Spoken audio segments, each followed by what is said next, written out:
Hello student, welcome to another video tutorial from Shivaji group of institution. पिछले कक्षा में मैंने आपको बताया था कि जटिल ऊतक क्या होते हैं। आज बात करेंगे विशिष्ट ऊतक की। जैसा कि यहाँ पे लिखा हुआ है विशिष्ट ऊतक स्पेशियल टिश्यू। जैसा कि नाम से ही प्रतीत हो रहा है कि विशिष्ट ऊतक अर्थात ऐसे ऊतक जिनके पास कोई ना कोई विशिष्टता हो, कोई ना कोई क्वालिटी हो, जिसके कारण वो जाने जाते हैं। और ऐसे ऊतक इनकी क्या विशेषताएं होती हैं? इनकी विशेषताएं ये होती हैं कि ये विशिष्ट प्रकार के स्रावी पदार्थ निकालती हैं, स्रावी पदार्थ बनाती हैं, जिसकी वजह से इनका नाम विशिष्ट ऊतक रखा गया है। चलिए बात करते हैं विशिष्ट ऊतक के बारे में। विशिष्ट ऊतक कुछ पौधों में विशेष प्रकार की कोशिकाएं होती हैं। ये जो कोशिकाएं होती हैं सामान्य कोशिकाओं से अलग होती हैं और ये जो है जल में घुले हुए अथवा कलिल अवस्था में, कलिल अवस्था का मतलब होता है colloidal stage. Colloidal stage semi solid stage होती है। कोलाइडियल स्टेज में कुछ विशिष्ट प्रकार के या कुछ विशेष प्रकार के पदार्थ स्रावित करती हैं, पदार्थ बनाती हैं, इसलिए इनको विशिष्ट ऊतक कहते हैं। ये स्रावित पदार्थ हल्के पीले रंग के अथवा सफेद रंग के होते हैं। इनका जो रंग होता है वो हल्का सा सफेद या पीला रंग होता है। ये पतले व गाढ़े तरल के रूप में होते हैं। और ये जो आपके विशिष्ट ऊतक हैं, ये जो है इनके जो पदार्थ स्रावित करते हैं उन पदार्थ में शर्कराएं पाई जाती हैं, प्रोटीन पाई जाती हैं, मंड पाया जाता है अथवा गोंद पाया जाता है। ठीक है, तो ये शर्कराएं जो होती हैं इनको इंग्लिश में शुगर बोलते हैं, प्रोटीन मंड को इंग्लिश में स्टार्च बोलते हैं और गोंद को गम बोला जाता है। और विशेष प्रकार के पदार्थ बनाती हैं जिनको हम एल्कलॉइड्स कहते हैं। और इसके अलावा ये एंजाइम्स का भी फॉर्मेशन करती हैं। ये पदार्थ रबड़ छीड़ कोशिकाओं में अथवा रबड़ छीड़ वाहिकाओं में पाया जाता है। ये जो पदार्थ होता है, ये जो स्रावित पदार्थ होता है, या तो ये जो है लैक्टिसिफेरस कोशिकाओं में पाया जाता है, लैक्टिसिफेरस सेल्स में पाया जाता है, या ये लैक्टिसिफेरस वेसल्स में पाया जाता है, रबड़ छीड़ वाहिकाओं में पाया जाता है। तो ध्यान रखिएगा, ये तो इनकी विशेषता होती है। ये कुछ स्पेशल पदार्थ सिक्रीट करते हैं। और ये विशिष्ट ऊतक दो प्रकार के होते हैं। पहला रबड़ छीड़ ऊतक जिनको लैक्टिसिफेरस टिश्यू कहते हैं, और दूसरा ग्रंथि ऊतक जिन्हें ग्लैंडुलर टिश्यू कहते हैं। ये ग्रंथियों के रूप में होते हैं। और ये रबड़ छीड़ ऊतक जो है, ये जो कोशिकाएं होती हैं स्पेशल प्रकार की, वो ये पदार्थ सिक्रीट करती हैं। तो चलिए इनके बारे में बात करेंगे। पहला रबड़ छीड़ ऊतक क्या होता है और दूसरा ग्रंथि ऊतक। जो रबड़ छीड़ ऊतक है वो रबड़ छीड़ ऊतक को इंग्लिश में हम लैक्टिसिफेरस टिश्यू कहते हैं। और लैक्टिसिफेरस टिश्यू विशेष प्रकार की कोशिकाओं में कोलाइडियल पदार्थ स्रावित करते हैं। और ये कोलाइडियल पदार्थ जो है, इन कोलाइडियल पदार्थ के अंदर शुगर होती है, शर्करा होती है, प्रोटीन्स होती हैं और स्टार्च होता है, या गोंद हो सकता है, या विशेष प्रकार के एल्कलॉइड्स हो सकते हैं। देखिए जैसे एल्कलॉइड्स की बात करते हैं तो कोई एक एल्कलॉइड्स आपको पता होना चाहिए। जैसे मैं एक एग्जांपल बताता हूँ। एक पौधा होता है राउल्फिया सर्पेंटाइना, इसे सर्पगंधा के नाम से जाना जाता है। और ये राउल्फिया सर्पेंटाइना का पौधा जो होता है, इसकी जड़ों में विशेष प्रकार का एल्कलॉइड पाया जाता है। और ये विशेष प्रकार का एल्कलॉइड जो होता है, ये जो है सांप के काटने के विपरीत काम करता है। अर्थात जो ये पौधा है जिसे राउल्फिया सर्पेंटाइना कहते हैं, ये जो है इससे सांप के कांटे का इलाज बनता है। इसकी जड़ों में जो एल्कलॉइड पाया जाता है, उस एल्कलॉइड को बाहर निकालकर सांप के द्वारा काटे गए पेशेंट को दे दिया जाता है, जिससे उसकी जान बचाई जा सकती है। तो ये जो पदार्थ होते हैं एल्कलॉइड पदार्थ, इनका बड़ा महत्व होता है। बहुत से एल्कलॉइड पदार्थ ऐसे होते हैं जो दवाइयों में भी इस्तेमाल होते हैं। तो ये विशेष प्रकार के ऊतकों द्वारा स्रावित किए जाते हैं, इनको विशिष्ट ऊतक कहा जाता है। तो इस तरीके से ये इलेक्ट्रोलाइट्स भी बनाते हैं और विशेष प्रकार के एंजाइम्स भी बनाते हैं। अब बात करते हैं ग्रंथिल ऊतक की, ग्लैंडुलर टिश्यू की। इस प्रकार के ऊतक एक अथवा अधिक प्रकार की कोशिकाओं से मिलकर बने होते हैं। ये जो आपके ग्रंथिल ऊतक होते हैं, ये जो है एक प्रकार की या अलग अलग प्रकार की कोशिकाएं आपस में इकट्ठी हो जाती हैं तो विशेष प्रकार का ग्रंथिल ऊतक बनाती हैं और ये विशेष प्रकार के पदार्थ स्रावित करती हैं। क्योंकि ये पदार्थ किसी निश्चित स्थान पर सीमित होते हैं, एक निश्चित स्थान पर पाए जाते हैं, क्योंकि ग्लैंडुलर सेल्स होती हैं वो एक निश्चित स्थान पे पाई जाती है, हर जगह नहीं पाई जाती, इसलिए इसे ग्लैंड कहा जाता है। अर्थात इसमें एक स्पेशल प्रकार की ग्रंथि होती है, ग्लैंड होती है जो ये पदार्थ सिक्रीट करती है।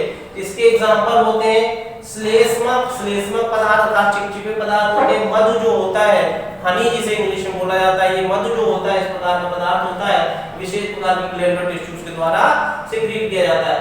तेल ग्रंथियां जो होती हैं, ये जैसे आपको पता है कंपोजिटिक कुल के पौधे में जो आपका बेसिका कंपोस्टेसिस होता है पौधा, उसमें विशेष प्रकार की तेल ग्रंथियां पाई जाती हैं और गोंद के पौधे में भी विशेष प्रकार के ग्लैंडुलर सेल्स होती हैं जिससे गोंद और रेजिन का निर्माण होता है। रेजिन एक विशेष प्रकार का चिपचिपा पदार्थ होता है। तो ये तो था आपका ग्रंथिल ऊतक के बारे में। इस प्रकार से विशिष्ट ऊतक हो गए। विशिष्ट ऊतक दो प्रकार के मैंने बताए, रबड़ चीड़ ऊतक और ग्रंथिल ऊतक। तो स्टूडेंट, ये जो चैप्टर था आपका जंतु ऊतक और वनस्पति ऊतक के बारे में, इसमें जो वनस्पति ऊतक के बारे में सारा कुछ एक्सप्लेन कर दिया है। अब अगली क्लास में जंतु ऊतक की बात की जाएगी। Thank you.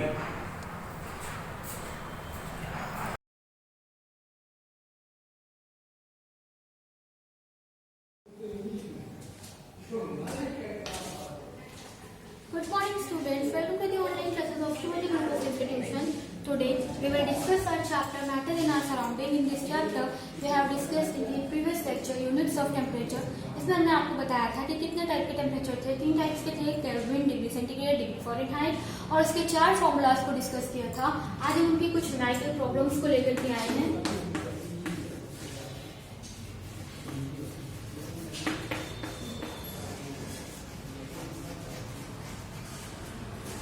तो देखो, पहली प्रॉब्लम आपकी है कि आपको टेम्परेचर को डिग्री सेंटीग्रेड में आपको टेम्परेचर दे रखा है, ठीक है। पहला टेम्परेचर ये 54 डिग्री सेंटीग्रेड और दूसरा है 400 डिग्री सेंटीग्रेड। इन दोनों टेम्परेचर्स को आपने चेंज करना है केल्विन। क्या फॉर्मूला लगाएंगे?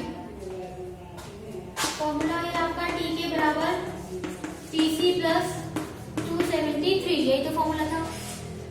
लगा दीजिए। TC की वैल्यू कितनी है आपकी? 54 प्लस 273,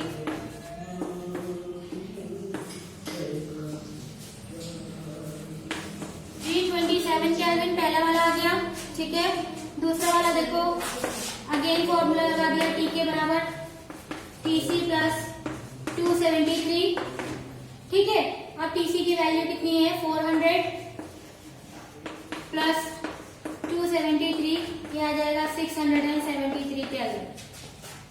बात समझ में आ रही है? क्लियर हो रहा है?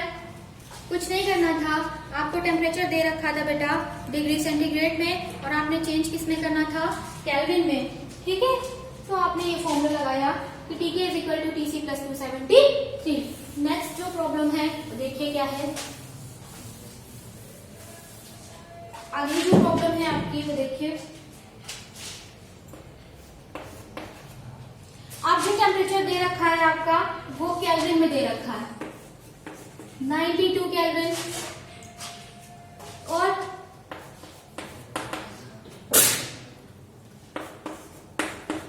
92 केल्विन है और माइनस का 2 केल्विन है, ठीक है। तो फॉर्मूला क्या लगाएंगे हम लोग? TC is equal to Tk, ठीक है, माइनस का 273। Tk की वैल्यू 92 है, माइनस का 273, क्या करेंगे? माइनस करेंगे, माइनस करिए फटाफट से। यस, इट इज 171 और ये आंसर किसमें आ रहा है आपका? डिग्री सेंटीग्रेड में। और हाँ, साइन कौन सा लगेगा? बड़ा नंबर कौन सा है आपका, माइनस में है 273, इससे माइनस का 171 डिग्री सेंटीग्रेड आंसर आएगा। अगला है आपका ये वाला ना,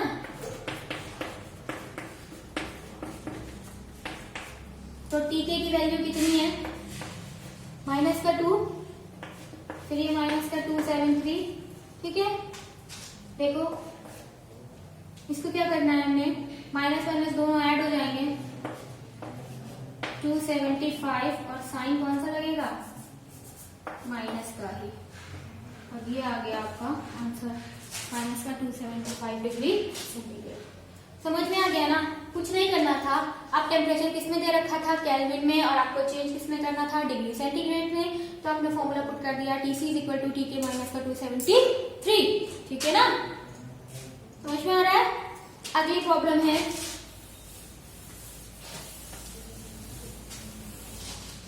अगली प्रॉब्लम बेटा 27 डिग्री सेंटीग्रेड और 58 डिग्री सेंटीग्रेड को आपने केल्विन में चेंज करना है। कितना है, 27 डिग्री सेंटीग्रेड और 58 डिग्री सेंटीग्रेड और 37 डिग्री सेंटीग्रेड, इन तीनों टेम्परेचर्स को आपने केल्विन में लेके आना है।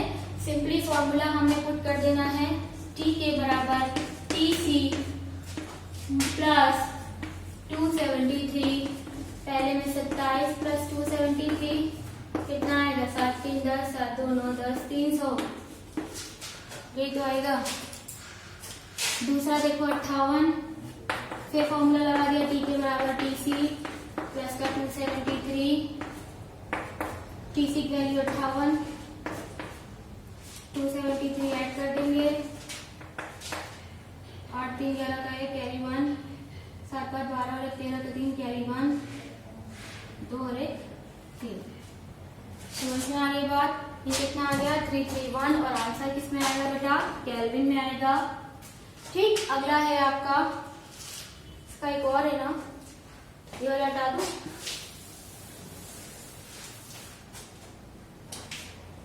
तो जो इसका अगला पार्ट है वो देखो बेटा, फिर से अगेन फॉर्मूला लगाएंगे, TK = TC प्लस 273, TC जगह आपने रख दिया 37 प्लस 273, 7 3 10, 7 3 10 और 11, 310 केल्विन, ठीक है, क्लियर हो रहा है। कुछ नहीं करना है, डिग्री सेंटीग्रेड में टेम्परेचर है, आपको केल्विन में चेंज करना है, सब में आपने 273 को ऐड कर दिया। इसके बाद देखो अगला क्वेश्चन,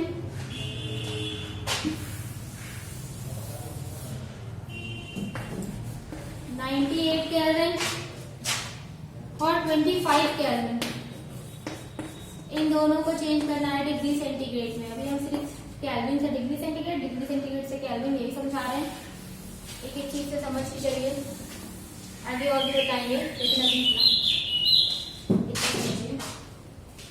तो फॉर्मूला है आपका, क्या करना है, डिग्री सेंटीग्रेड, तो TC बराबर TK है ना, माइनस का 273, यही तो फॉर्मूला है, तो कुछ नहीं करना, 98 माइनस 273 माइनस करो फटाफट से, when you minus it you will get 2 2 5, और आंसर किसमें आएगा, माइनस में। ये क्या है, डिग्री सेंटीग्रेड। समझ में आ रही है बात। अगला क्या करना है आपने, TC बराबर TK माइनस 273, TK की वैल्यू 25 माइनस 273, आंसर निकालो।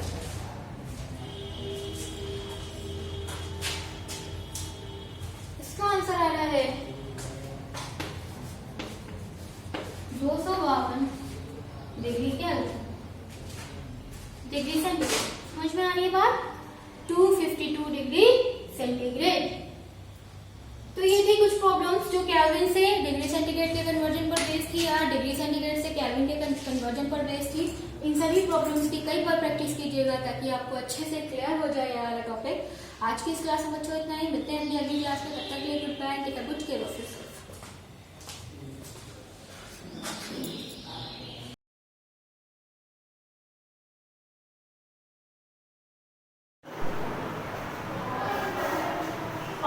Morning students. बच्चों, मैंने अपने प्रीवियस लेक्चर में आपको प्लेट विवर्तनिकी का सिद्धांत और सिद्धांत के अनुसार प्लेटों की 3 प्रकार की गतियां होती हैं जिसके बारे में बताया था। आज मैं इसी चैप्टर को कंटिन्यू करने जा रही हूँ और आज मेरा टॉपिक है भारत के भौगोलिक स्वरूप। तो भारत के भौगोलिक स्वरूप को मैं समझाने जा रही हूँ। बच्चों, सबसे पहले हमारे इसमें आता है हिमालय पर्वत श्रृंखला। तो हिमालय पर्वत का निर्माण यूरेशियाई प्लेट और इंडियन प्लेट के टकराने से हुआ है। तो बच्चों, हिमालय पर्वत का निर्माण किससे हुआ है? यूरेशियाई प्लेट और इंडियन प्लेट के टकराने से हुआ है। प्लेट टेक्टोनिक सिद्धांत के अनुसार हिमालय की उत्पत्ति तैथिस सागर में दबाव पड़ने से हुई है। इसमें हुई है तैथिस सागर में दबाव पड़ने से क्या हुआ बच्चों? हिमालय की उत्पत्ति हुई है। इसीलिए तैथिस सागर को हिमालय का गर्भगृह या जन्म स्थल कहा जाता है।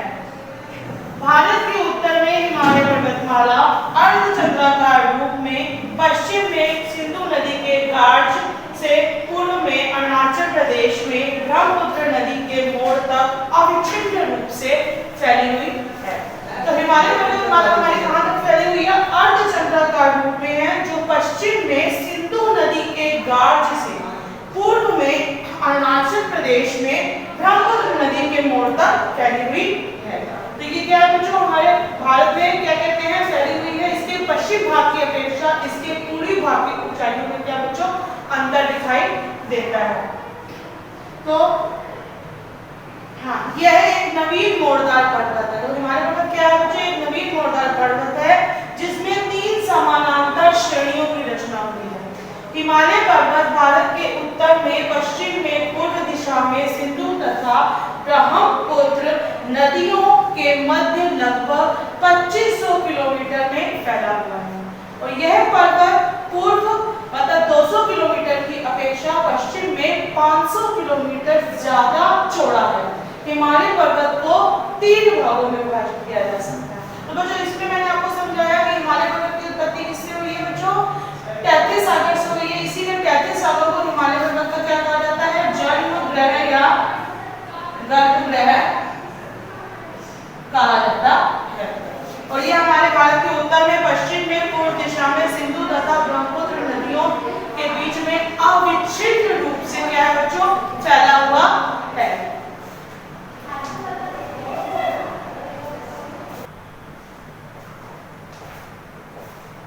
अब बच्चों बात करते हैं कि हिमालय पर्वत श्रृंखला को 3 भागों में बांटा जाता है।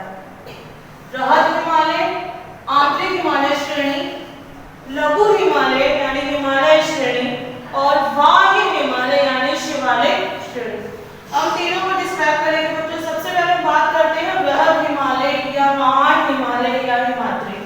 तो हम इसकी बात करते हैं कि बृहद हिमालय होता क्या है? हिमालय पर्वत श्रृंखला के सबसे उत्तरी भाग में स्थित श्रृंखला को क्या कहते हैं बच्चों? हिमालय पर्वत श्रृंखला के सबसे उत्तरी भाग में स्थित श्रृंखला को महान या आंतरिक हिमालय या हिमाद्री कहते हैं। यह सबसे अधिक सतत श्रृंखला है। कैसी श्रृंखला है बच्चों? ये सतत श्रृंखला है जिसमें 6000 मीटर की औसत ऊंचाई वाले सर्वाधिक ऊंचे शिखर विद्यमान हैं। तो इस श्रृंखला में क्या बच्चों? 6000 मीटर की औसत ऊंचाई वाले सर्वाधिक शिखर विद्यमान हैं।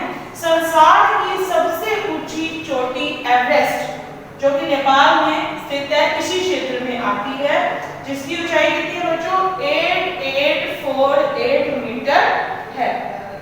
तो इसी में आती हिमालय के उत्तर में 3 अन्य समानांतर श्रेणियां मिलती हैं जो जास्कर श्रेणी, लद्दाख श्रेणी, काराकोरम श्रेणी के नाम से विख्यात है। तो हिमालय में 3 अन्य श्रेणियां भी मिलती हैं बच्चों, जास्कर श्रेणी, लद्दाख श्रेणी और काराकोरम श्रेणी के नाम से वो विख्यात हैं।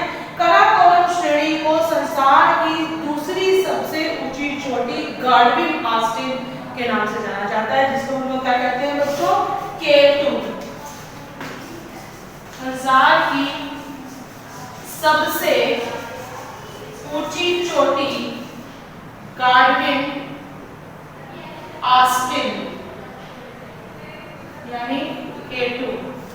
तो संसार की सबसे ऊंची चोटी गार्डविन ऑस्टिन, जिसकी ऊंचाई क्या है? 8611 मीटर है। 8611 मीटर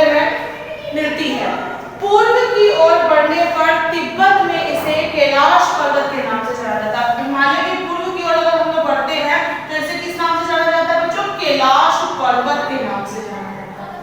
किस नाम से जाना जाता है? कैलाश पर्वत के नाम से जाना जाता है। लद्दाख श्रेणी से सटा लद्दाख पठार भारत का सबसे ऊंचा पठार है।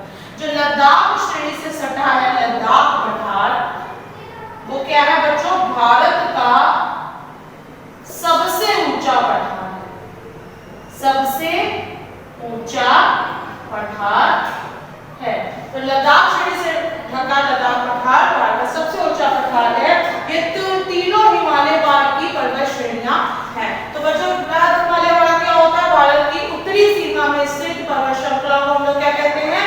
बृहद हिमालय कहते हैं, जिसमें 6000 मीटर से अधिक ऊंचाई के पर्वत शिखर आते हैं। अब हम बात करने जा रहे हैं दूसरे रूप के बारे में। हिमालय पर्वत श्रृंखला का दूसरा रूप जिसको हम कहते हैं लघु हिमालय। लघु हिमालय से हम क्या कहते हैं बच्चों? लघु हिमालय।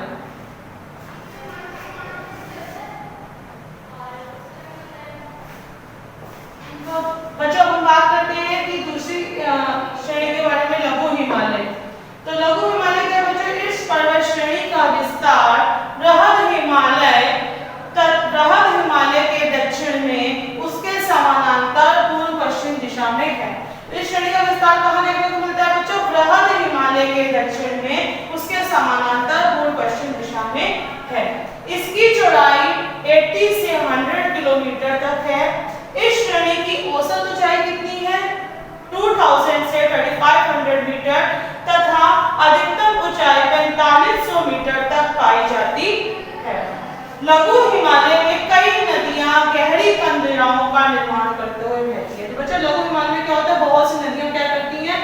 गहरी कंदराओं का निर्माण करते हुए बहती हैं। बृहद हिमालय तथा लघु हिमालय के मध्य कई घाटियां जैसे कुल्लू, मनाली, कांगड़ा, काठमांडू, तो ये सब घाटियां क्या है इसमें देखने को मिलती हैं। और लघु हिमालय का हिमालय श्रेणी का निर्माण बच्चों किससे हुआ है? लघु हिमालय श्रेणी का निर्माण हुआ है कायांतरित चट्टानों से। तो कायांतरित चट्टानें क्या होती हैं बच्चों? जिन चट्टानों का निर्माण अन्य चट्टानों के स्वरूप में परिवर्तन करके किया जाता है, उन्हें हम लोग क्या कहते हैं? उन्हें हम लोग कायांतरित चट्टान कहते हैं। तो लघु हिमालय का निर्माण किससे हुआ बच्चों? कायांतरित चट्टानों से हुआ। कायांतरित चट्टानों से हुआ है। कायांतरित का मतलब है स्वरूप में परिवर्तन। स्वरूप में परिवर्तन। तो लघु हिमालय का निर्माण कायांतरित चट्टानों से हुआ है। पीर पंजाल श्रृंखला। पीर पंजाल श्रृंखला, जो पीर पंजाल श्रृंखला है वो सबसे महत्वपूर्ण श्रृंखला है। इसकी अन्य महत्वपूर्ण श्रृंखलाएं क्या है बच्चों? भोला साहब और महाभारत के धर्मशाला, डलहौजी, मसूरी, शिमला, नैनीताल और दार्जिलिंग इसकी समस्त प्रमुख पर्वतीय नगर कहाँ पे हैं बच्चों? हिमालय में ही विद्यमान। जितने भी पर्वतीय नगर हैं कि धौलागिरी, कुल्लू मनाली, शिमला, मसूरी, नैनीताल, डलहौजी, सभी पर्वत श्रृंखलाएं कहाँ विद्यमान है बच्चों? हिमालय में स्थित है। लघु हिमालय के ढाल पर छोटे छोटे घास के मैदान भी पाए जाते हैं, जिन्हें कश्मीर में क्या कहा जाता है? लघु हिमालय के ढाल पर छोटे छोटे घास के मैदान पाए जाते हैं। घास के मैदान भी पाए जाते हैं, जिन्हें कश्मीर में क्या कहा जाता है? मर्ग कहा जाता है। क्या कहा जाता है बच्चों? मर्ग कहा जाता है। जैसे गुलमर्ग, सोनमर्ग, तो ये सब है। और उत्तराखंड में इन्हें क्या कहा जाता है? उत्तराखंड में इन्हें बुग्याल या प्यार के नाम से जाना जाता है। बुग्याल या प्यार के नाम से जाना जाता है। कश्मीर में इन्हें मर्ग कहा जाता है और उत्तराखंड में इन्हें बुग्याल या प्यार के नाम से जाना जाता है। तो बच्चों ये समझ आ गया आपको? लघु हिमालय में नदियां जो होती हैं कई कंदराओं का निर्माण करते हुए बहती हैं। इसमें बहुत सी घाटियां पाई जाती हैं। जितने भी पर्वतीय क्षेत्र हैं जैसे शिमला, कुल्लू मनाली, मसूरी, नैनीताल, दार्जिलिंग, सभी इसी लघु हिमालय में पाए जाते हैं। और पीर पंजाल पर्वत श्रृंखला जो है वो सबसे महत्वपूर्ण इसकी पर्वत श्रृंखला है।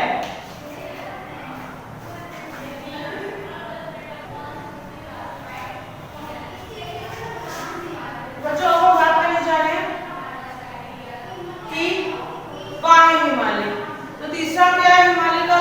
पान हिमालय यानी शिवालिक श्रेणी, इसको शिवालिक श्रेणी भी कहते हैं।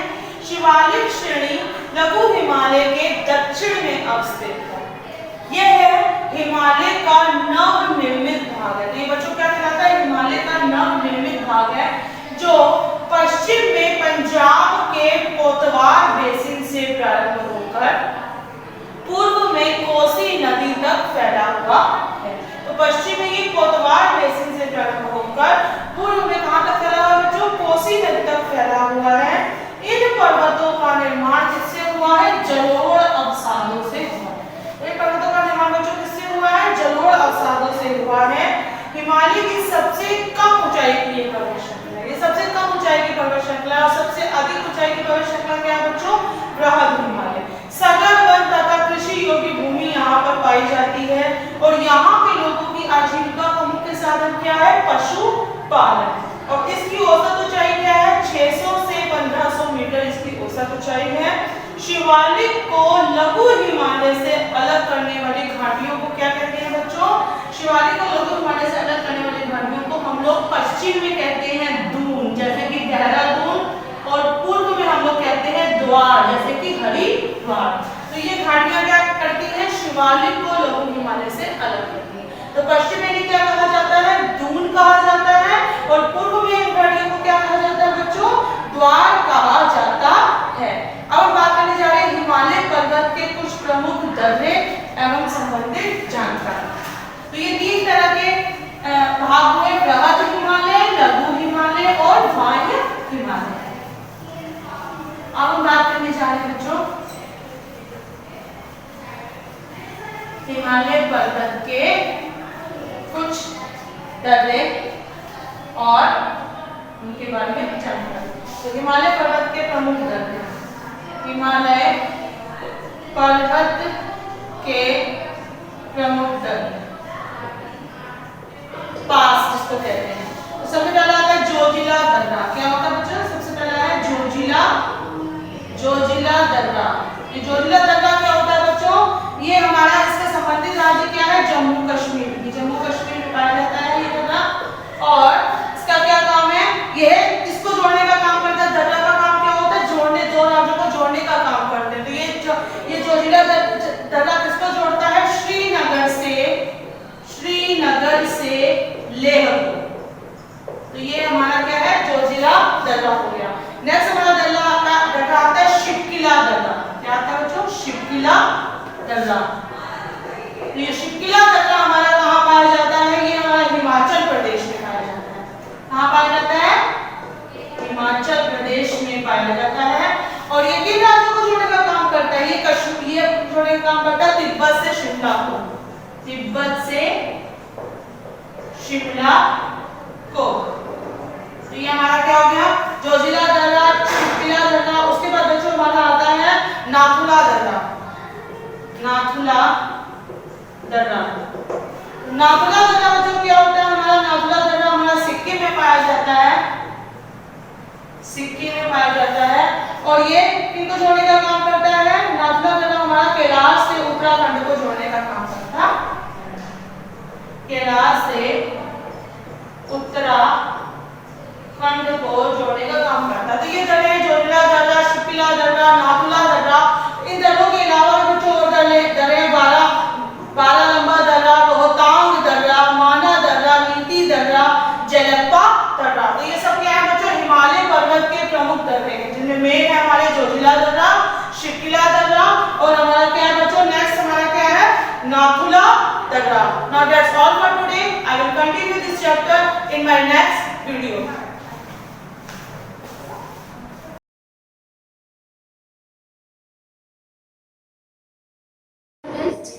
Have a pleasant morning to one you all. My dear student, I really welcome you all on this video lecture class.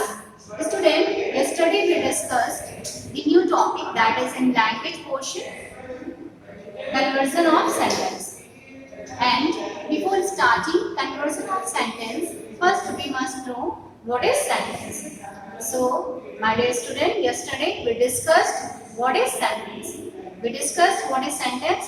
So sentence is a group of words. Sentence is a group of words that gives a meaningful sense. We discussed this thing yesterday, and we have also discussed two types of the sentences. We also discussed two types of the sentence. The first one was assertive. The second one was interrogative. I discussed with you the specific features, the specific quality of these sentences, and many more examples of related to these types of the sentences. Fine. So today we will discuss some more examples of interrogative sentences. So interrogative sentences. Interrogative sentences. The first one was assertive. The first one was assertive one, that was classified into two. We discussed it yesterday. And the interrogative one. Interrogative. It was also classified into two. The simple interrogative and the more interrogative. The interrogative, simple interrogative sentences started with your helping verb, just like do, does, did, was, were, is, are, was, were, has, have, had. These are the helping verbs.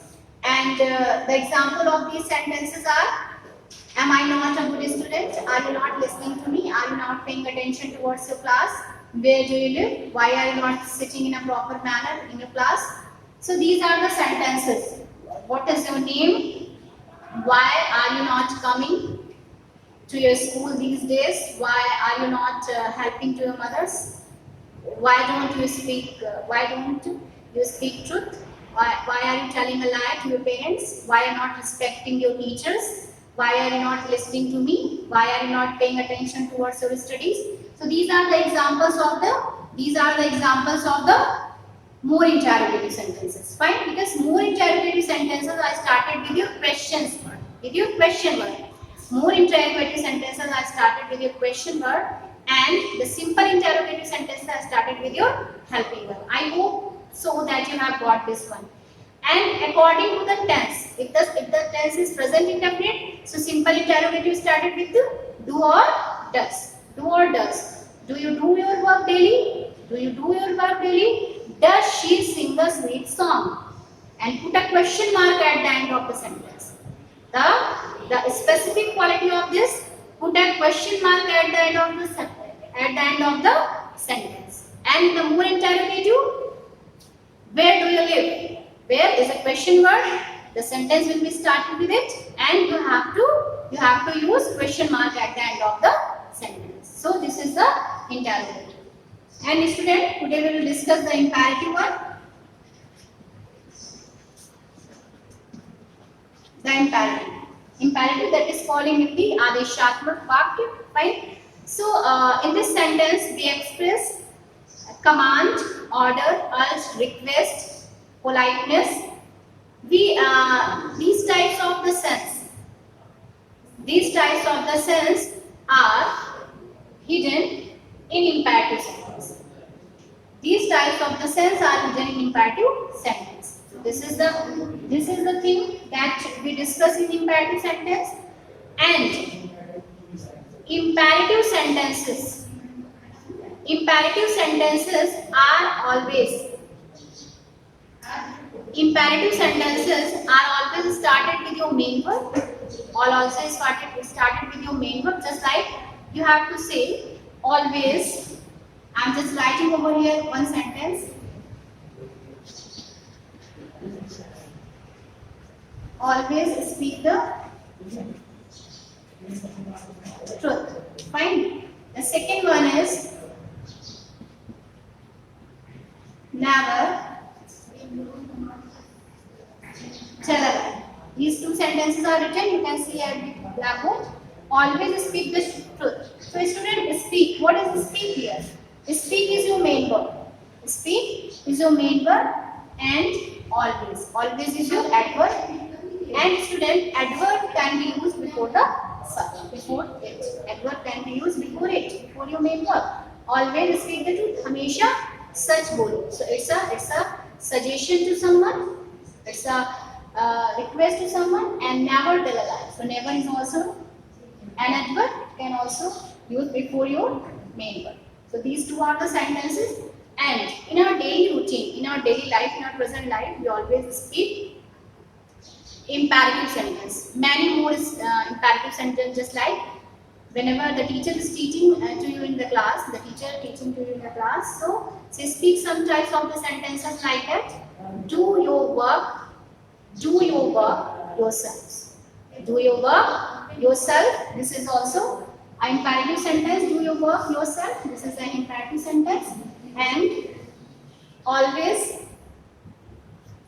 I'm writing over here. Do your work yourself. Fine. So just find out this sentence. Do, what is do here? Do is your main verb. Your is your possessive verb, and yourself. Yourself is your reflexive case. It's your reflexive case. And as I have, I'm telling you that imperative sentences are always started with your main verb. So main verb is here. Main verb is here, and it's an order to someone. It's an order to someone.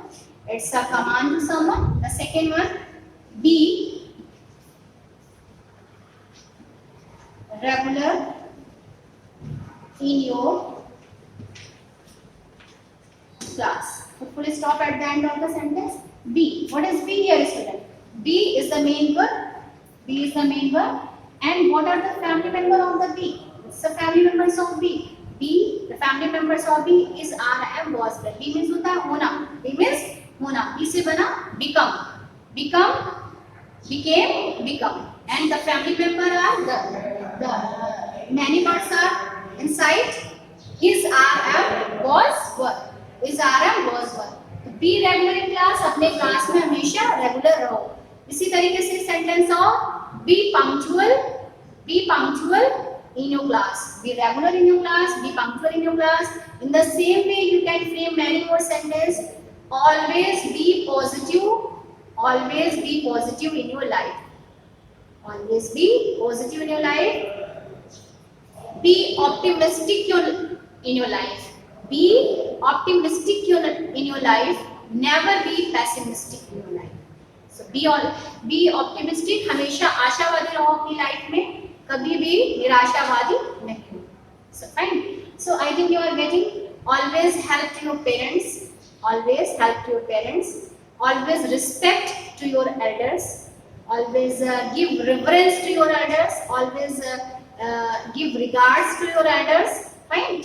So student, these are the types of the sentence that we study. In imperative sentences. Imperative sentence में हम लोग इनको पढ़ते हैं.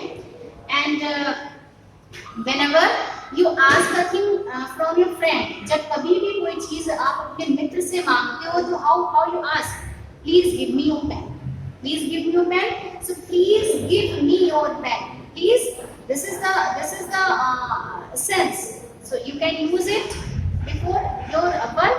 I'm writing over here. Please give me your pen. Fine. So give is your main verb, and please. That is used for the sense. कृपया अपना pen दे दीजिए. So it's a request. Please give me your pen. Fine. Please give me your pen. And please help me. Please help me. Always help the needy person. Always help the needy person. Never abuse to anyone. Never abuse to anyone. Always be cool in your life. Never be aggressive. Never be aggressive.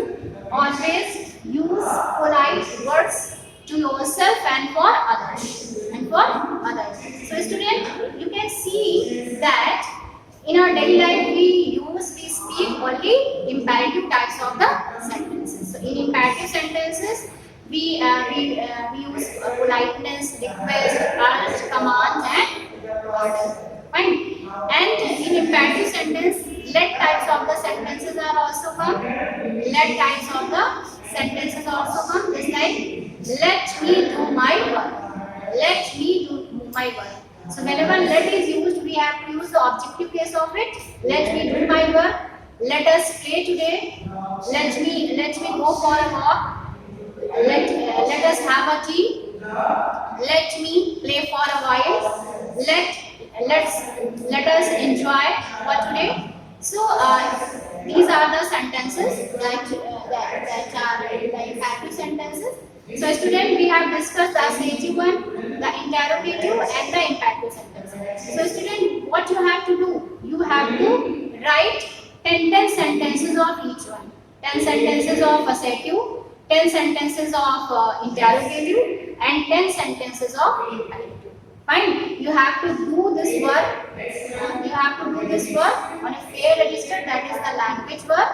That is enough for you today. I think you are getting the topic sentences very well. That is enough for you. Thank you and have a nice day to all you all.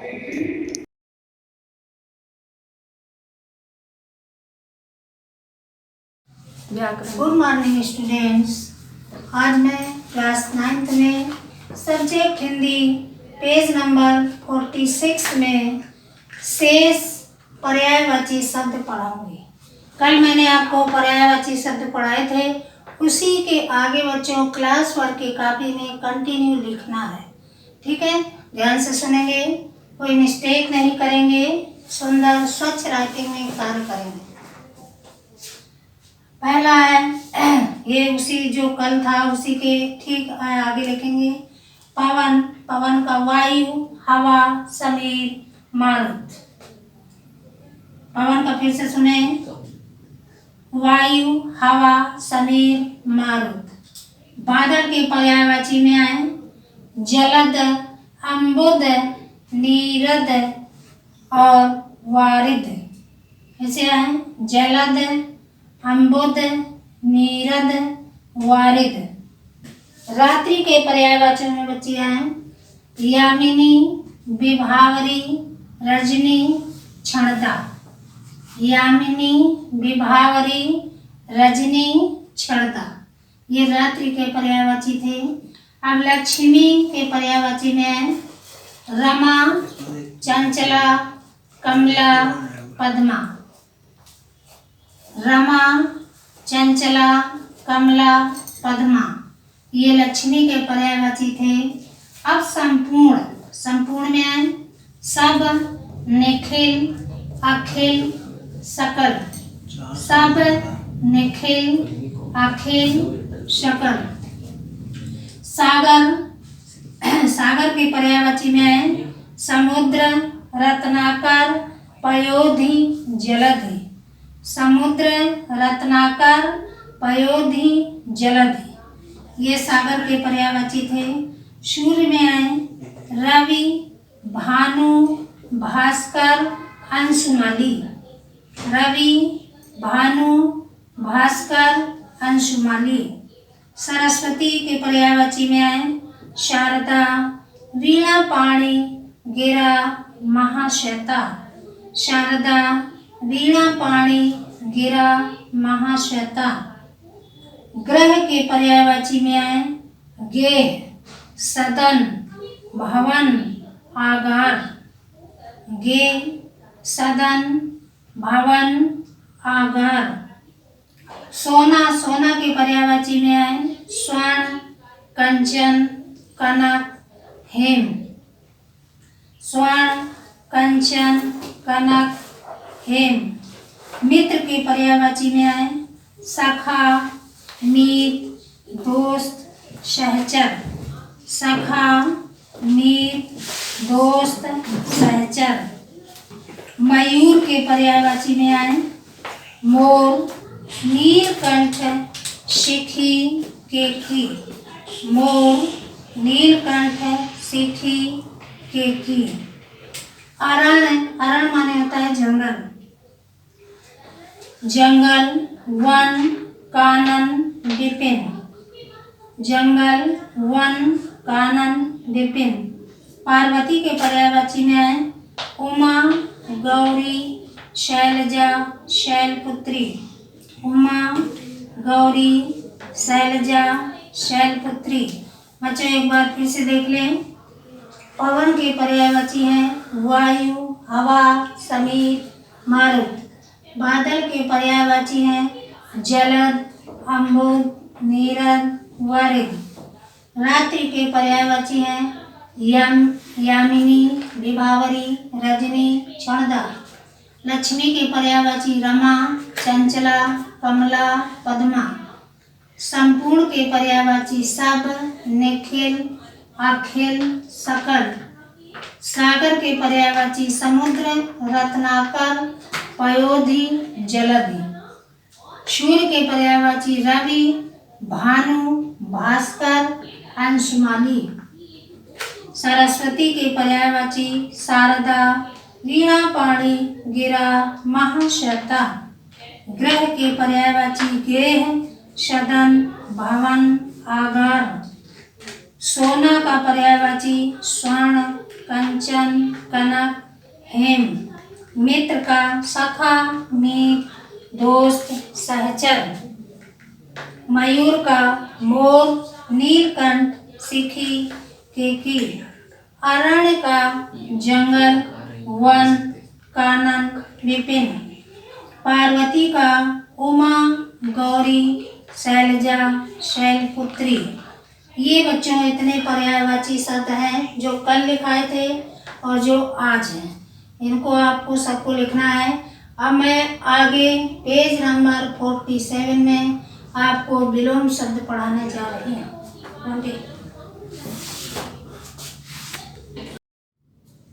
Hello students, अभी मैंने पर्यायवाची शब्द आपको पढ़ाए थे। उसी के ठीक अगले पेज में यानी पेज नंबर 47 का ये वर्क है, उसमें अब मैं आपको विलोम शब्द पढ़ा रही हूँ। ध्यान से देखिएगा और अपनी कॉपी में, क्लास वर्क की कॉपी में बहुत स्वच्छ राइटिंग में लिखना है। देखिए, एक तरफ लिखा है शब्द, दूसरी तरफ विलोम।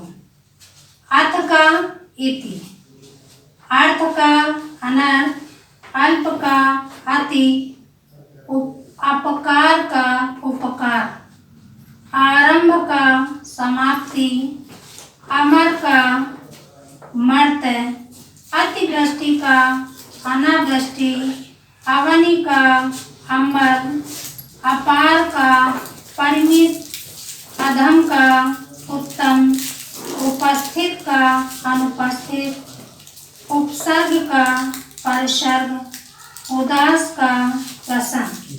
बच्चों एक बार फिर से मैं बता रही हूँ आपको, ये पर्यायवाची, ये विलोम शब्द है और पर्यायवाची आपने 8th क्लास में भी पढ़े होंगे, वही है सब।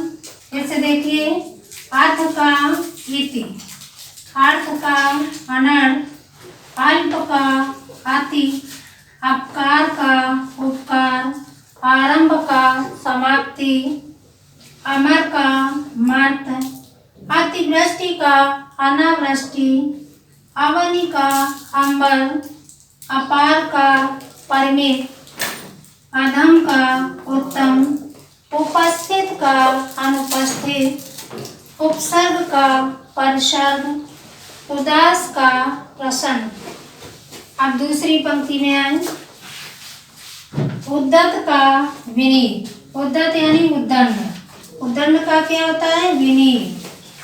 और उच्च का निम्न, अग्र का पश्चात, अमृत का विष, अनुकूल का प्रतिकूल, अस्त का हृदय, अल्पज्ञ का बहुज्ञ, अर्पण का ग्रहण, उग्र का शांत, उत्थान का पतन, उष्ण का शीत और उर्वरा का ऊषा। फिर से देखिए ऊपर से, उद्दत का विनीत, उच्च का निम्न, अग्र का पश्चात, अमृत का विष, अनुकूल का प्रतिकूल, अस्त का उदय, अल्पज्ञ का बहुज्ञ, अर्पण का ग्रहण, उग्र का शांत, उत्थान का पतन, उष्ण का शीत, उर्वरा का ऊषा। इसमें थर्ड रो में, एकाग्र का चंचल, एक का अनेक, कायर का वीर, कनिष्ठ का ज्येष्ठ, कल्पित का यथार्थ, कोप का कृपा, गुप्त का प्रकट, गौरव का लाघव, घृणा का प्रेम, जड़ का चेतन, जटिल का सरल और प्यारा का है त्याग का ग्रहण, त्याग सही है, दुख का सुख। ऐसे बच्चे इसको दोहराते हैं। एकाग्र का चंचल, एक का अनेक, कायर का वीर, कनिष्ठ का ज्येष्ठ, कल्पित का यथार्थ, कोप का कृपा, गुप्त का प्रकट, गौरव का लाघव, घृणा का प्रेम, जड़ का चेतन, जटिल का सरल, त्याग का ग्रहण, दुख का सुख। एक बार पुनः मैं पूरा आपको फिर ये समझाती हूँ। अर्थ का इति, अर्थ का अनर्थ, अल्प का अति, अपकार का उपकार, आरंभ का समाप्ति और अमर का मर्त्य, अतिवृष्टि का अनावृष्टि, अवनी का अंबर, अपार का परिमित, अधम का उत्तम, उपस्थित का अनुपस्थित, उपसर्ग का परसर्ग, उदास का प्रसन्न। सेकंड रो में आए। उद्धत का विनीत, उच्च का निम्न, अग्र का पश्चात, अमृत का विष, अनुकूल का प्रतिकूल, हस्त का उदय, अल्पज्ञ का बहुज्ञ, अर्पण का ग्रहण, उग्र का शांत, उत्थान का पतन, उष्ण का शीत और उर्वरा का ऊसर। थर्ड रो में आए।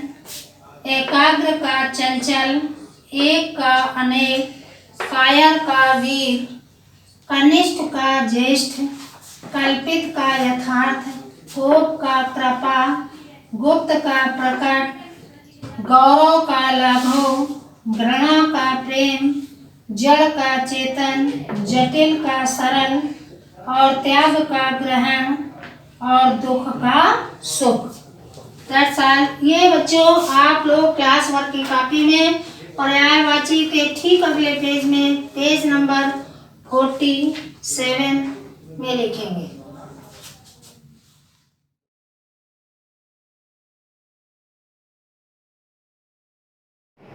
हेलो स्टूडेंट, आज हम रेशनलाइजेशन परिणीकरण में कुछ प्रश्नों को हल करेंगे।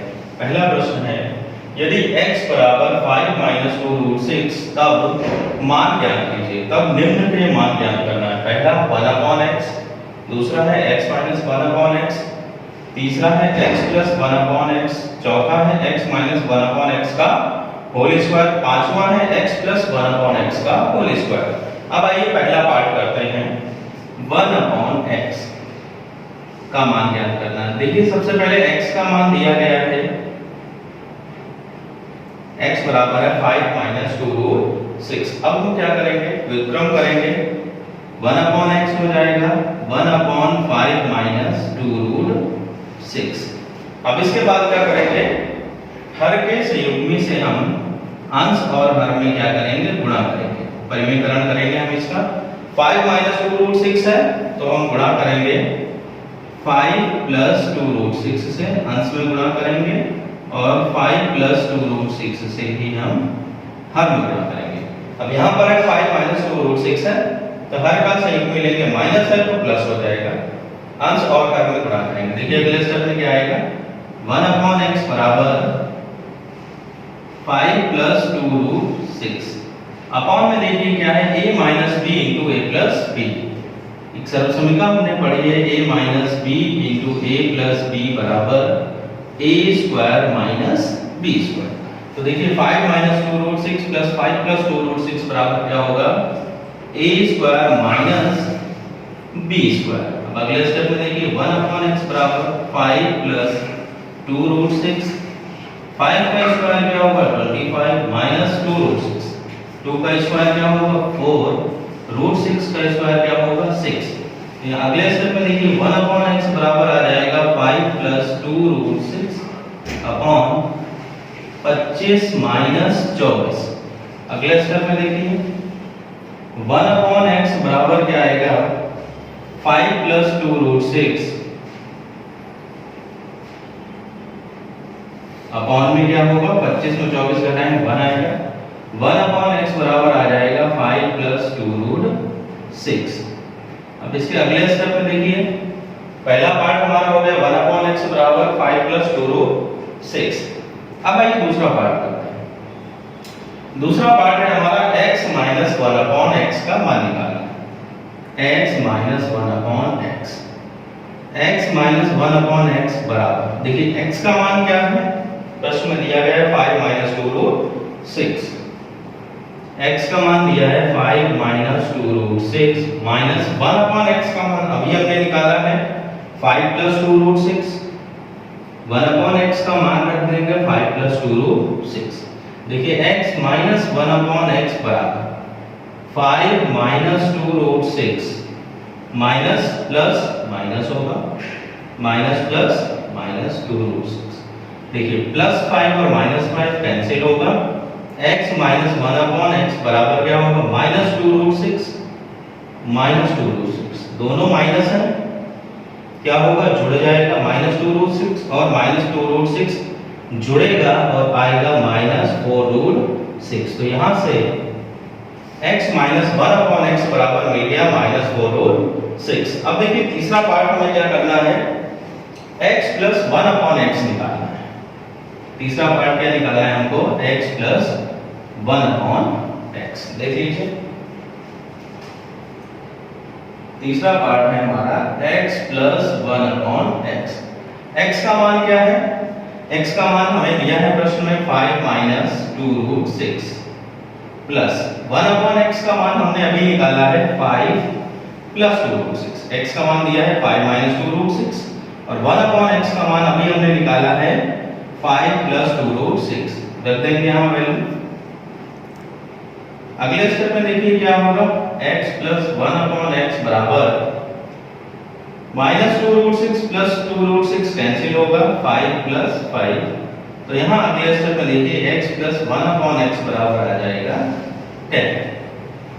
ठीक है, अब इसके बाद चौथा पार्ट इसका देखिए, हल करते हैं।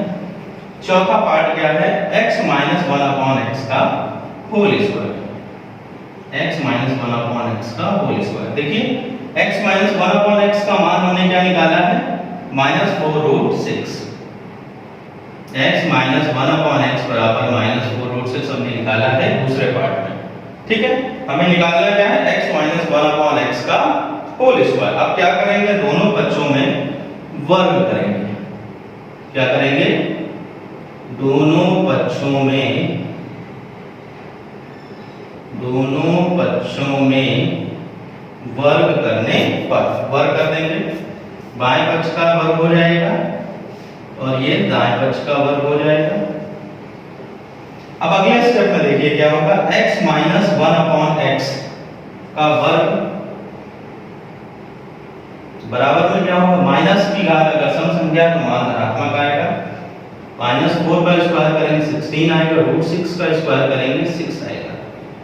ठीक है, अब अगले स्टेप में देखिए x माइनस 1 अपॉन x का होल स्क्वायर बराबर 16 इंटू 6 करेंगे क्या आएगा, 96। तो यहां से हमें तीसरा पार्ट, चौथा पार्ट मिल गया, x माइनस 1 अपॉन x का होल स्क्वायर क्या मिल गया, 96। अब इसके बाद आइए पांचवा पार्ट करते हैं। पांचवा पार्ट क्या है, x प्लस 1 अपॉन x का whole square.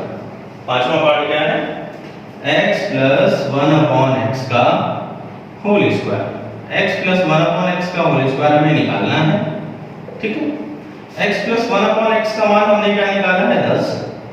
x plus 1 upon x बराबर 10।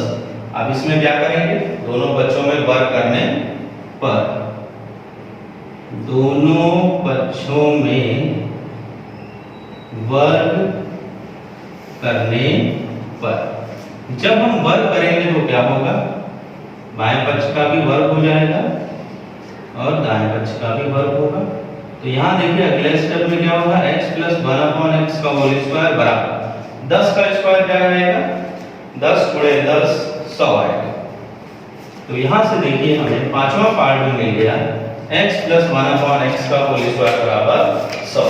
ठीक है बच्चों, सबसे पहले हमने क्या किया, x का मान दिया गया था 1 अपॉन x निकाला हमने।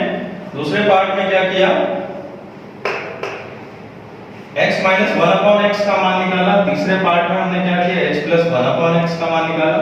चौथा part x minus 1 upon x का होल स्क्वायर, और पांचवा part x plus 1 upon x का होल स्क्वायर। ठीक है, अब आइए अगला प्रश्न देखते हैं। यदि x बराबर √5 प्लस 1/2 तो सिद्ध कीजिए कि x cube plus 1 upon x cube plus 2 into x square plus 1 upon x square minus 2 into x plus 1 upon x बराबर 6। तो सबसे पहले हम क्या करेंगे, इस प्रश्न में हम एक एक करके पहले x प्लस 1 अपॉन x का मान निकालेंगे, फिर x square plus 1 upon x square का मान निकालेंगे, और फिर x cube plus 1 upon x cube का मान निकालेंगे। तीनों ही मान निकालेंगे, फिर हम इसमें रखेंगे। तो आइए सबसे पहले हम एक एक करके हल करते हैं। सबसे पहले हम x प्लस 1 अपॉन x का मान निकालते हैं। x बराबर दिया गया है √5 प्लस 1/2। यहाँ पे 1 अपॉन x क्या होगा, व्युत्क्रम करेंगे 1 अपॉन √5 प्लस 1/2। 1 अपॉन x बराबर 2 ऊपर चला जाएगा, √5 प्लस 1। अब इसके बाद क्या करेंगे, हम हर का परिमेयकरण करेंगे।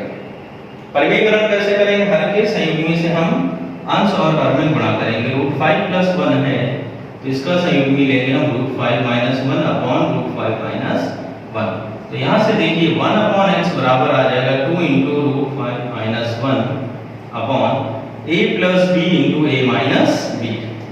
a plus b into a minus b क्या होगा, a square minus b square.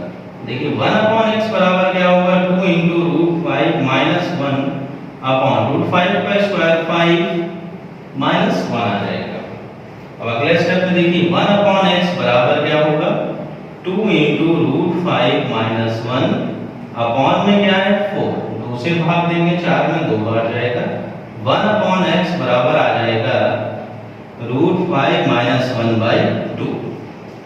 x बराबर क्या है, √5 प्लस 1/2। 1 अपॉन x का मान क्या निकाला है, √5 माइनस 1/2। अब हम क्या करेंगे, सबसे पहले हम x प्लस 1 अपॉन x का मान निकालेंगे। x का मान क्या है, √5 प्लस 1/2 प्लस 1 अपॉन x का मान क्या निकाला है, √5 माइनस 1/2। यहाँ पर एलसीएम क्या आएगा, 2 आएगा। 2 से 2 एक बार जाएगा, गुणा करेंगे √5 प्लस 1 ही रहेगा। 2 से भाग देंगे एक बार जाएगा, गुणा करेंगे √5 माइनस 1 रहेगा। प्लस और माइनस कैंसिल हो जाएगा, प्लस 1 माइनस 1। √5 प्लस √5 क्या हो जाएगा, 2√5 अपॉन में क्या है, जैसे √x प्लस √x क्या होता है, 2√x होता है। √5 प्लस √5 2√5 हो जाएगा, 2 से 2 कैंसिल हो जाएगा। तो यहाँ से x प्लस 1 अपॉन x बराबर हमें मिल जाएगा √5। ठीक है, x प्लस 1 अपॉन x मिल गया। अब हमें निकालना है x square plus 1 upon x square का मान। तो देखिए क्या करेंगे, इसी के बाद देखिए x प्लस 1 अपॉन x बराबर √5 हमने निकाला है। क्या करेंगे, दोनों पक्षों में वर्ग करने पर, क्या करेंगे, दोनों पक्षों में वर्ग करने पर। आइए वर्ग कर देंगे तो ये आ जाएगा x प्लस 1 अपॉन x का होल स्क्वायर, और ये हो जाएगा √5 का square. x plus 1 upon x का होल स्क्वायर क्या होगा, a प्लस b का होल स्क्वायर क्या होगा, a square plus b square plus 2 into a into b।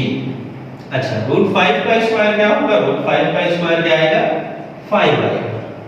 अगले स्टेप में देखिए x से x कैंसिल हो गया, x square plus 1 upon x square plus 2 into 1 बराबर में क्या है 5। x square plus 1 upon x square बराबर 5 minus 2। x square plus 1 upon x square बराबर क्या आ जाएगा, 3 आ जाएगा। तो यहाँ से हमें देखिए x square plus 1 upon x square का मान मिल गया 3। अब हमें किसका मान निकालना है, x cube plus 1 upon x cube का मान निकालना है। आइए तीसरा मान निकालते हैं, x cube plus 1 upon x cube का मान। देखिए x प्लस 1/x बराबर दिया है √5, x प्लस 1/x बराबर √5, हम इसी का यूज करेंगे। क्यूब चाहिए तो क्या करेंगे, दोनों बच्चों में घन करने पर क्या करेंगे, हम दोनों बच्चों में घन करने पर घन कर दीजिए। तो ये हो जाएगा x प्लस 1/x का होल क्यूब बराबर में √5 का क्यूब। a प्लस b का होल क्यूब क्या होता है, हम जानते हैं a प्लस b का होल क्यूब होता है a cube plus b cube plus 3ab bracket में क्या होगा a प्लस b। अब √5 का क्यूब करेंगे। √5 का क्यूब मतलब √5 का कितनी बार गुणा होगा, 3 बार गुणा होगा। √5 इंटू √5 इंटू √5। देखिए √5 रहेगा, √5 इंटू √5 क्या आ जाएगा, 5 आ जाएगा। तो यहाँ से √5 का क्यूब क्या मिल जाएगा हमें, 5√5 यहाँ पे रख देंगे। √5 का क्यूब आ जाएगा 5√5। x से x कैंसिल होगा, x cube plus 1/x cube plus 3 into x plus 1/x का मान क्या है, √5 है, यहाँ पर रख देंगे। 3 इंटू √5 बराबर में क्या है, 5√5। अब देखिए x cube plus 1/x cube बराबर पक्षांतर करेंगे 3√5, प्लस है उधर जाएगा क्या हो जाएगा, माइनस हो जाएगा। तो यहाँ से देखिए x cube plus 1/x cube plus 1/x cube बराबर क्या आ जाएगा, 2√5।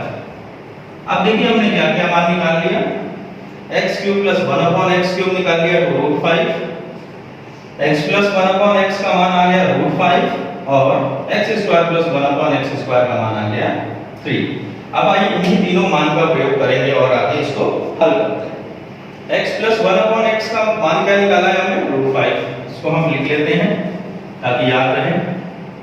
x प्लस 1/x बराबर क्या है, √5 है और x square plus 1/x square बराबर क्या निकाला है हमने, 3 निकाला है। अब इन्हीं मानों का प्रयोग करेंगे। देखिए सिद्ध क्या करना था हमको, जो भी सिद्ध करना है हमें इसका बायां पक्ष हम लेंगे। क्या करेंगे, बायां पक्ष लेंगे। सिद्ध करना है हमें x cube plus 1/x cube plus 2 into x square plus 1/x square minus 2 into x plus 1/x बराबर 6। बायां पक्ष ये है, हमें दायां पक्ष लाना है 6।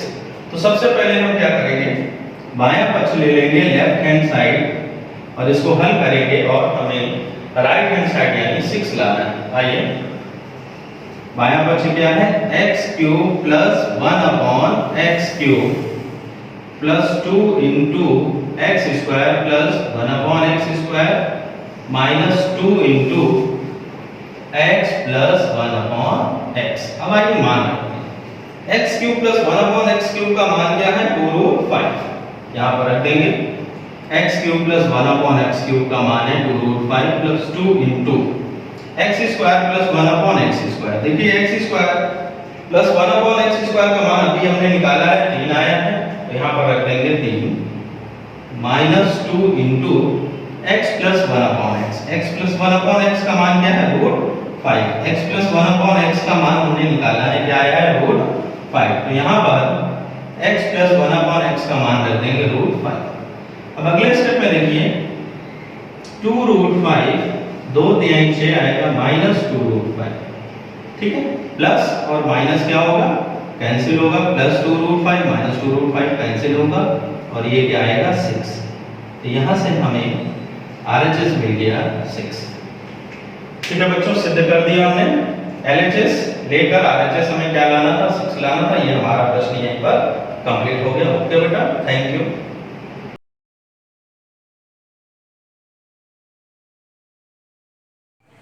Hello students, welcome to you SUI online class 9 of physics. Students, today we will solve some numerical problems based on average speed in chapter motion. So students, हमारा फर्स्ट क्वेश्चन है, अब्दुल गाड़ी से स्कूल जाने के क्रम में औसत चाल को 20 किलोमीटर पर आवर पाता है उसी रास्ते से लौटते समय वहाँ भीड़ कम है और औसत चाल 30 किलोमीटर पर आर है। अब्दुल की पूरी यात्रा में उसकी औसत चाल क्या है? तो स्टूडेंट्स, हमें अब्दुल की औसत चाल निकालनी है। तो पहले क्या करेंगे, मान लीजिए अब्दुल यहाँ से स्कूल जाता है, तो पहले उसको इस पॉइंट से, ये पॉइंट ए हो गया और आपका ये पॉइंट बी हो गया। यहाँ से यहाँ तक जाने में वो अपनी औसत चाल कितनी पाता है? 20 किलोमीटर पर आर। और बी से ए पर वापस आने में क्या होता है, वहाँ जो भीड़ है कम हो जाती है, इस वजह से उसकी औसत चाल 30 किलोमीटर पर आर है। तो स्टूडेंट्स, हमें अब्दुल की यहाँ से यहाँ तक जाने में, ए पॉइंट से बी पॉइंट तक जाने में औसत चाल निकालनी है। इसके लिए हमें ए से बी तक और बी से ए तक वापस आने में कुल दूरी पता होनी चाहिए, और ए से बी तक फिर बी से ए तक वापस आने में अब्दुल को कितना समय लगा वो पता होना चाहिए, तभी हम औसत चाल निकाल पाएंगे। तो स्टूडेंट्स, औसत चाल बराबर क्या होता है? कुल दूरी अपॉन कुल समय। तो हम क्या करेंगे, पहले ए से बी तक और बी से ए तक आने में इसको कितना टाइम लगा है वो निकालेंगे, और ए से बी तक, बी से ए तक इसकी कितनी दूरी है। अगर हम मान लें कि ए से बी तक दूरी कितनी है, x, तो क्या हो जाएगा,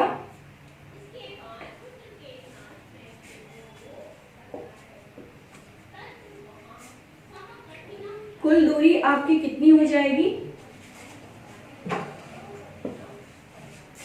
पहले माना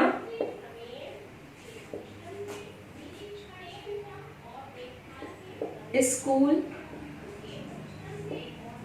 जाने के क्रम में दूरी बराबर x।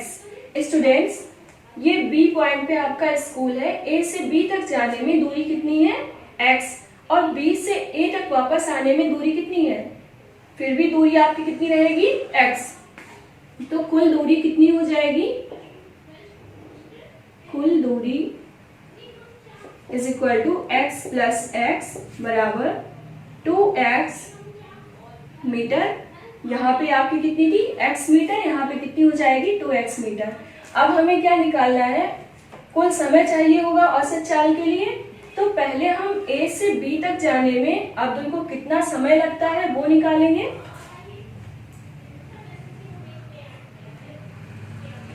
a से b तक समय t1, समय बराबर क्या होता है, दूरी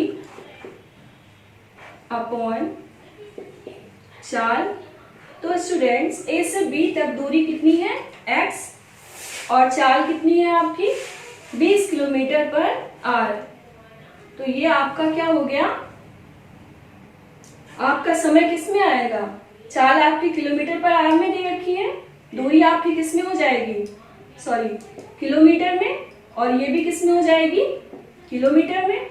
तो आपका ये जो समय है ये किस में आ जाएगा, आर में। अब हम क्या करेंगे, वापस अब्दुल को बी से ए तक आने में कितना समय लगता है ये निकालेंगे। बी से ए तक समय t2 इज इक्वल टू दूरी अपॉन चाल is equal to x upon 30। यहाँ पे b से a तक वापस आने में डिस्टेंस आपकी कितनी है, x, और चाल कितनी थी 30 किलोमीटर पर r। तो ये आपका time t2 is equal to कितना आ गया, x अपॉन 30 r। अब हमें क्या निकालना है, औसत चाल। स्टूडेंट्स, हम जानते हैं औसत चाल is equal to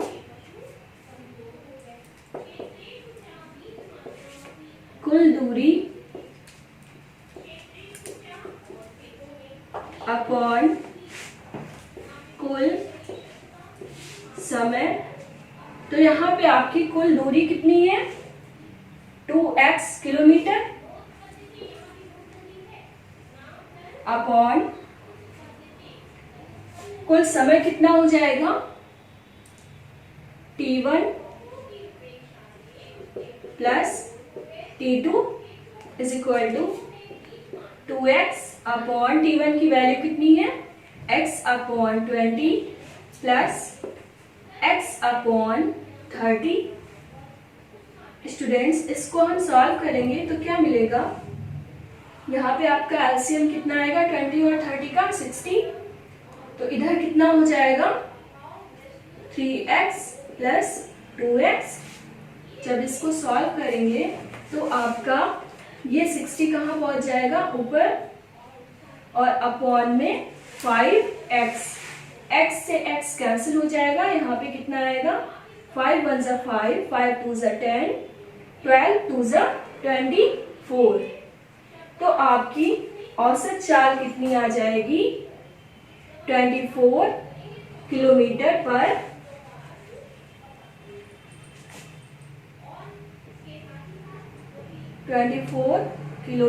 per hour. तो ये स्टूडेंट्स अब्दुल की औसत चाल आ गई। स्टूडेंट्स हमारा नेक्स्ट क्वेश्चन है, एक कृत्रिम उपग्रह 42,250 किलोमीटर त्रिज्या की वृत्ताकार कक्षा में घूम रहा है। यदि वह 24 घंटे में पृथ्वी की परिक्रमा करता है तो उसकी चाल का परिकलन कीजिए। स्टूडेंट्स हमें उपग्रह की चाल का परिकलन करना है, तो ये आपका क्या हो गया, ये पृथ्वी हो गई, ठीक है, और ये इसके चारों ओर क्या हो गई वृत्ती कक्षा। मान लीजिए यहाँ पे कोई ये उपग्रह है और ये क्या कर रहा है पृथ्वी के चारों तरफ परिक्रमा कर रहा है। इसकी पृथ्वी से दूरी या जो ऑर्बिट है ये वृत्तीय कक्षा, इसकी त्रिज्या कितनी दे रखी है 42,250, इसको हम r मान लेते हैं, ठीक है। हमें क्या निकालना है, इस उपग्रह की चाल निकालनी है। तो पहले हम क्या करेंगे, चाल निकालने के लिए हमें पता है चाल बराबर क्या होता है दूरी बटे समय। तो पहले हमको ये दूरी निकालनी होगी, उसके बाद हम ये देखेंगे कि ये इतना चक्कर, एक चक्कर पूरा करने में कितना समय लेता है 24 घंटे। तो आपकी दूरी कितनी हो जाएगी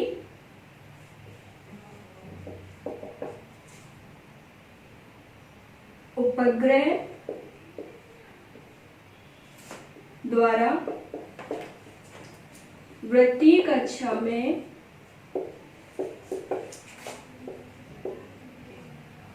ऐसे लिख लीजिए, उपग्रह द्वारा तय की गई दूरी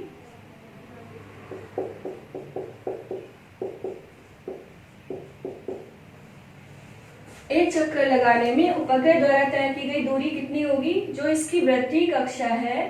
तो ये क्या है, वृत्तीय कक्षा की जो परिधि होगी ये टोटल दूरी किसके बराबर हो जाएगी, वृत्तीय कक्षा की परिधि के बराबर। तो वृत्त की परिधि क्या होती है 2 पाई r। यहाँ पे r आपको कितना दिया है 2 इंटू पाई की वैल्यू कितनी होती है 3.14 और r आपका कितना है 42,250। जब इसको आप सॉल्व करेंगे तो आपका आएगा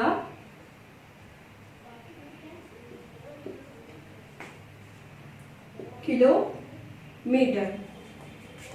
ये आपकी क्या हो गई वृत्तीय कक्षा की दूरी हो गई। इसके बाद आपको टाइम कितना दिया गया है, समय t इज इक्वल टू कितना है 24 आवर्स।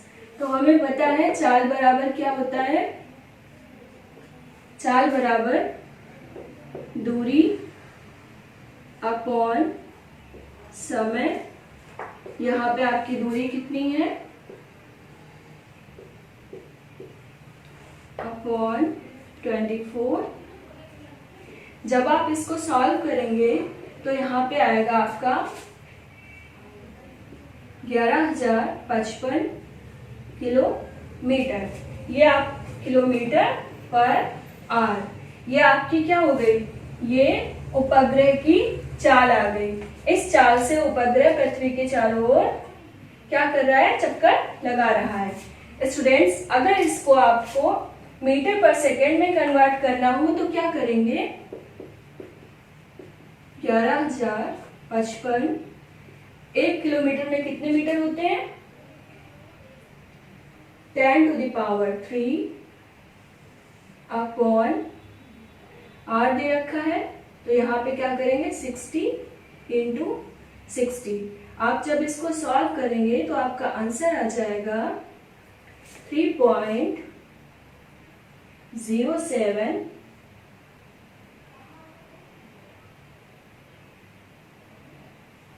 × 10⁻³ मीटर पर सेकेंड। ये आपका आंसर हो गया। Thank you students.